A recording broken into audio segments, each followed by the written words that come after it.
We can do it. Yes, we can. We can change things throughout the land, but we all must lend a hand. We can do it. Oh, yes, we can. My name is Bruce Gagnon, and I live here in Bath.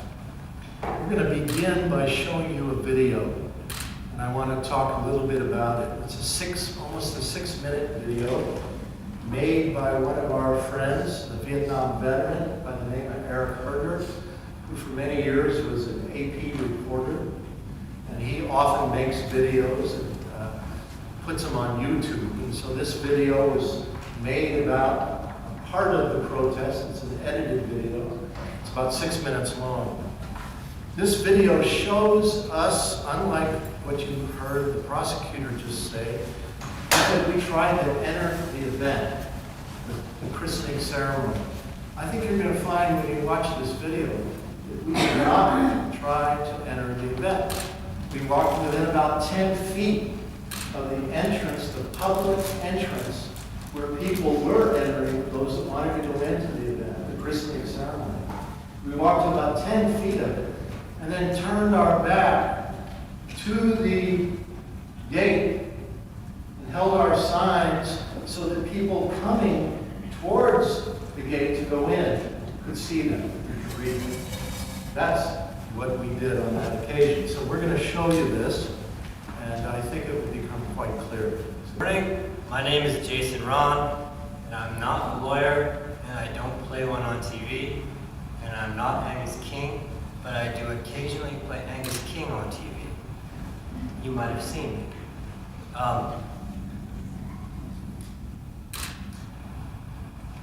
During this trial, you'll hear a lot about a white line and some snow and slush, and you'll hear about lawful orders, allegedly lawful orders, and you'll hear about the technical violation of a minor law. But in fact, the true significance of this case is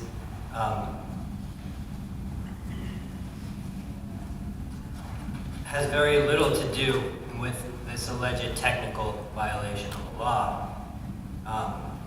This technical violation occurred within the much more important context of a pattern of ongoing criminal activity by the U.S. government and the corporations who profit from it. In this case, that corporation is General Dynamics, the corporate owners of the shipyard here, and one of the richest weapons of mass destruction manufacturing corporations on the planet.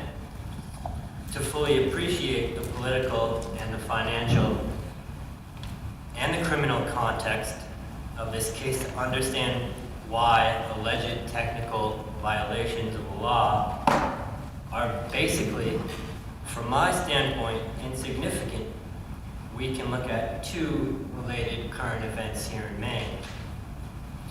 Just last week, a full-time employee of Nestle Corporation was installed on the Environmental Protection Board here in Maine, despite the obvious conflict of interest of having a paid employee of a corporation intending to continue to extract Maine's waters for profit, serving on a board that's intended to protect those waters. And the second example, which is very directly related to this case, is that just 2 days ago in the State House in Augusta, the Joint Committee on Taxation met to discuss LD 1781, which is a bill that would give General Dynamics $60 million more in corporate welfare tax breaks than the $200+ million they've already enjoyed from Maine taxpayers over the years, which is in addition to the $12 billion plus that General Dynamics received just last year alone from U.S. taxpayers.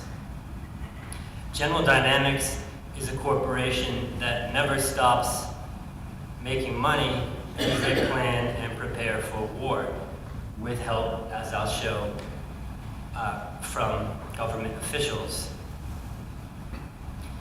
It's these ongoing government and corporate crimes that are the crimes of note in this case, in this country, and on the planet.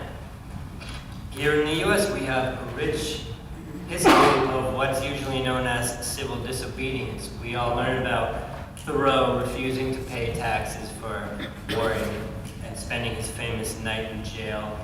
We have women who endured countless assaults just trying to get the right to vote. So I'll conclude by saying that these cases and the defenses that you'll hear are extremely similar to cases that have appeared in front of juries over the past decades in courts all over the country. Sometimes they end in a guilty verdict, sometimes not guilty, sometimes a hung jury. We'll work hard to provide you with the relevant facts of this highly significant case. There are many eyes on general dynamics at this moment, and it matters that you're serving here. It matters that all of these people are here right now. This is significant. Thank you. So my clients and the other folks here today on trial were all there for a reason. They were all there that day with a goal in mind, with a purpose in mind. And unlike what the state has told you, their goal and their purpose was not to commit a crime. Their goal and their purpose was to speak their minds. Right? You've heard from some of the other folks today what that was about. That was about a sense of frustration at the ineffectiveness of calling senators' offices, of calling your representatives, of going to vote, of going to the ballot box, which these folks have done religiously. It was a sense of urgency about the idea that there were people gathering that day, in the state's words, to celebrate the launch of a nuclear-armed warship capable of blowing up an entire continent. The sense of urgency that comes from living in a moment in time where once again we are on the brink of nuclear conflict with a nuclear-armed North Korea. And that our response to that as a society is to build more ships with more nuclear weapons, to spend more of our money not educating our children, not building conflict resolution skills in our populace, not building renewable energy systems, not building public transportation, not improving the safety and efficacy of our basic infrastructure, but on building more warships. That's why these folks were there that day, ladies and gentlemen. I want to talk to you a little bit about exactly what the state has to prove in the duration of this case. The state has to prove that each of these 8 individuals committed each and every element of the offense of criminal trespassing. And at the end of the case, the judge will instruct you on what those elements are. But I want to give you a preview of that so you can be looking for certain things during the state's case.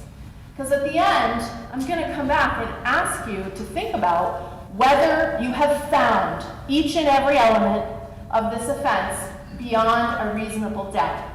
Because that's what has to happen over the next 2 days, ladies and gentlemen. The state has to prove beyond a reasonable doubt that each one of these folks knew that they did not have a right to be in the place where they were. And you saw where they were in that video. Outside the gate, in the snow, amongst a whole crowd of other people.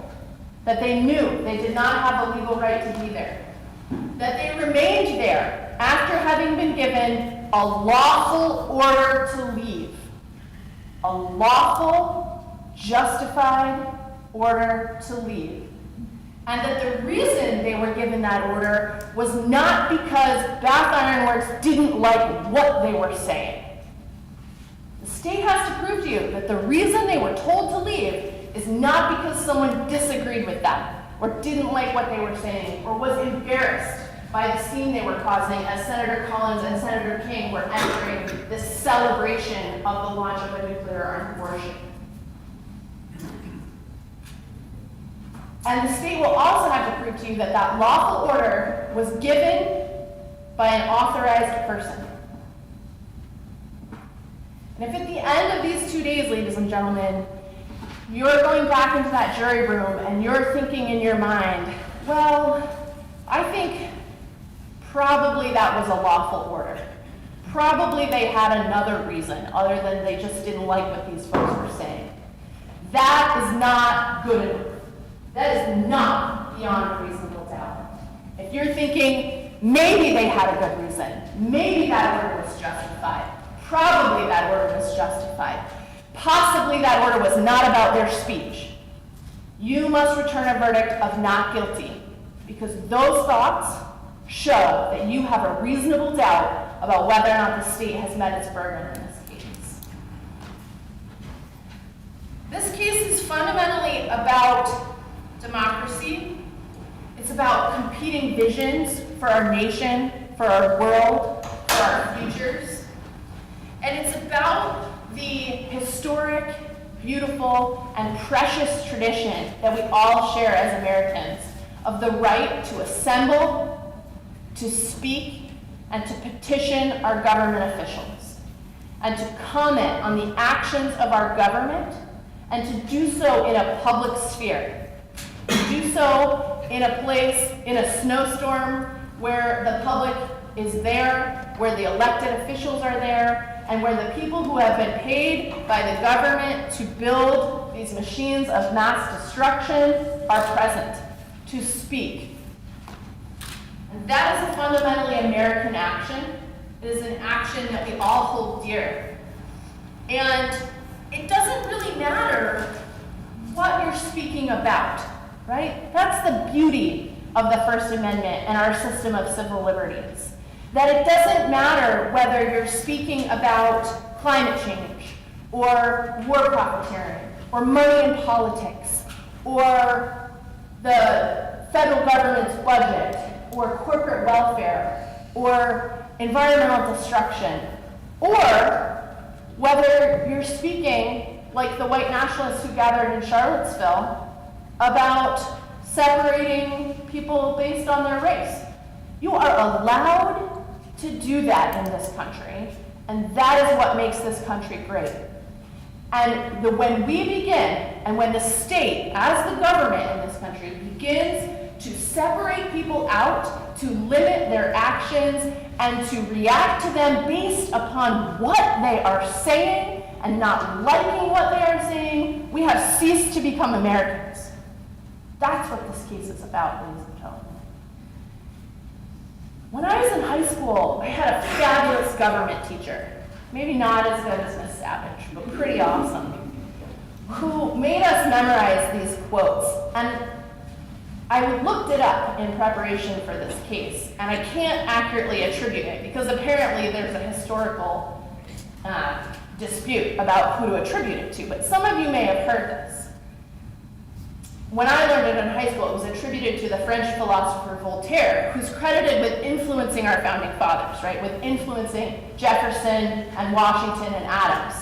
And this is what something like what he is supposed to have said, or at least what he believed, which is that I may disagree with what you say, but I will defend to the death your right to say it. And that, ladies and gentlemen, is not what happened on Washington Street last April. Instead, Bath Iron Works and the Bath Police Department decided they did not like what these folks were saying and arrested them for trespassing.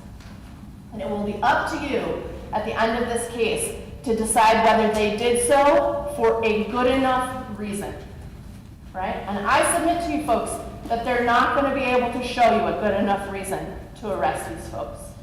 That these folks did not know that they didn't have a legal right to be there, that the order to leave was based on a disagreement with what they were saying, based on embarrassment or inconvenience by them disagreeing with the overall celebratory attitude that was taking place that day, and by a desire to remove this inconvenient, annoying, disruptive, because it disagreed with the sentiment that day, presence from the launch.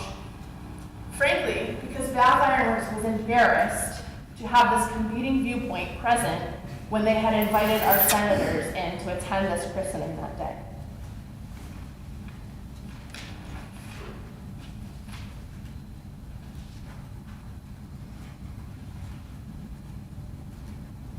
Ladies and gentlemen, I think that is going to be the key to this case. So I would just ask you over the next day and a half to listen carefully for the reason these folks on this day were told to leave. What was the reason? Do you believe it? Was it justified? Was it good enough? And was it American? Was it protective and honoring of our tradition of liberty and freedom of speech and our ability to express different views? Was it a good enough reason? Thank you so much.